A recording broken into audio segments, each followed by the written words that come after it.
ದೊಡ್ಡಬಳ್ಳಾಪುರ ಹೊರವಲಯದ ಅರಳು ಮಲ್ಲಿಗೆ ಕುಂಟನಹಳ್ಳಿಯಲ್ಲಿ ಚಿರತೆ ಪ್ರತ್ಯಕ್ಷವಾಗಿದೆ. ವಾರದ ಹಿಂದಷ್ಟೇ ಬೀರಾಪುರ ಬಳಿ ಕಾಣಿಸಿಕೊಂಡಿದ್ದ ಚಿರತೆ ಇದೀಗ ಮತ್ತೆ ಪ್ರತ್ಯಕ್ಷವಾಗಿದ್ದು ಜನರು ಆತಂಕದಲ್ಲಿದ್ದಾರೆ. ಚಿರತೆ ದಾಳಿಗೂ ಮುನ್ನ ಸೆರೆ ಹಿಡಿಯುವಂತೆ ಸ್ಥಳೀಯರು ಒತ್ತಾಯಿಸಿದ್ದಾರೆ. ತುಂಬಾ ಗಾಬರಿ ಇದ್ದಾರೆ. ಎಲ್ಲರಿಗೂ ಭಯ, ಓಡಾಡೋದಕ್ಕೂ ತುಂಬಾನೇ ಭಯ ಬೀಳ್ತಾವ್ರೆ.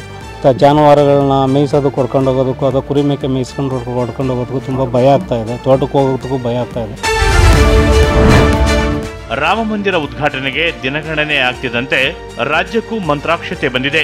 ದೇವನಹಳ್ಳಿಯಲ್ಲಿ ಮನೆ ಮನೆಗೂ ಮಂತ್ರಾಕ್ಷತೆ ನೀಡಿ ಜನರಿಗೆ ಆಮಂತ್ರಣ ನೀಡಲಾಯಿತು. ಅಯೋಧ್ಯೆಯ ರಾಮಮಂದಿರದಿಂದ ಪೂಜಿಸಲ್ಪಟ್ಟ ಮಂತ್ರಾಕ್ಷತೆಯನ್ನ ದೇವನಹಳ್ಳಿ ತಾಲೂಕಿನ ಗೊಬ್ಬರಗುಂಟೆ ಗ್ರಾಮದಲ್ಲಿ ಜನರಿಗೆ ವಿತರಿಸಲಾಯಿತು. ಗ್ರಾಮದ 35ಕ್ಕೂ ಹೆಚ್ಚು ಮಹಿಳೆಯರು, ಯುವತಿಯರು ಕಳಶವನ್ನ ಹೊತ್ತು ಮೆರವಣಿಗೆ ಮಾಡಿದರು. ಪ್ರತಿ ಮನೆಯಿಂದ ತಂದ ನೀರಿನಿಂದ ಶ್ರೀರಾಮನಿಗೆ ಅಭಿಷೇಕ ಮಾಡಲಾಯಿತು. ಈ ವೇಳೆ ಕಳಸ ಹೊತ್ತು ತಂದವರಿಗೆ ಅಯೋಧ್ಯೆಯಿಂದ ತಂದಂತ ಮಂತ್ರಾಕ್ಷತೆ ವಿತರಣೆ ಮಾಡಲಾಯಿತು. ಹೊಸ ವರ್ಷಕ್ಕೆ ಇಸ್ರೋ ಗುಡ್ ನ್ಯೂಸ್ ಕೊಟ್ಟಿದ್ದು ಜನವರಿ 6ರಂದು ಆದಿತ್ಯ L1 ಲಾಂಗ್ ರೇಂಜ್ ಬಿಂದುವಿಗೆ ಲ್ಯಾಂಡ್ ಆಗಲಿದೆ. ಸೆಪ್ಟೆಂಬರ್ 2ರಂದು ಸೂರ್ಯನ ಅಧ್ಯಯನಕ್ಕಾಗಿ ರಾಕೆಟ್ ಉಡಾವಣೆ ಮಾಡಲಾಗಿತ್ತು.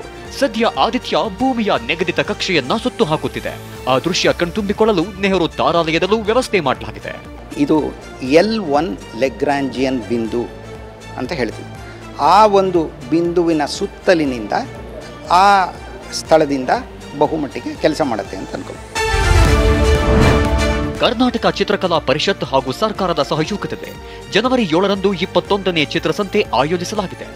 22 ರಾಜ್ಯಗಳಿಂದ ಕಲಾವಿದರು ಭಾಗವಹಿಸಲಿದ್ದು ದೇಶದ 1500 ಕಲಾವಿದರ ಕಲಾಕೃತಿ ಪ್ರದರ್ಶನ ಇರಲಿದೆ. ಗಾಂಧಿ ಭವನ ರಸ್ತೆಯಲ್ಲಿ ಬೆಳಗ್ಗೆ 8ರಿಂದ ರಾತ್ರಿ 8 ಗಂಟೆವರೆಗೆ ಚಿತ್ರಸಂತೆ ನಡೆಯಲಿದೆ.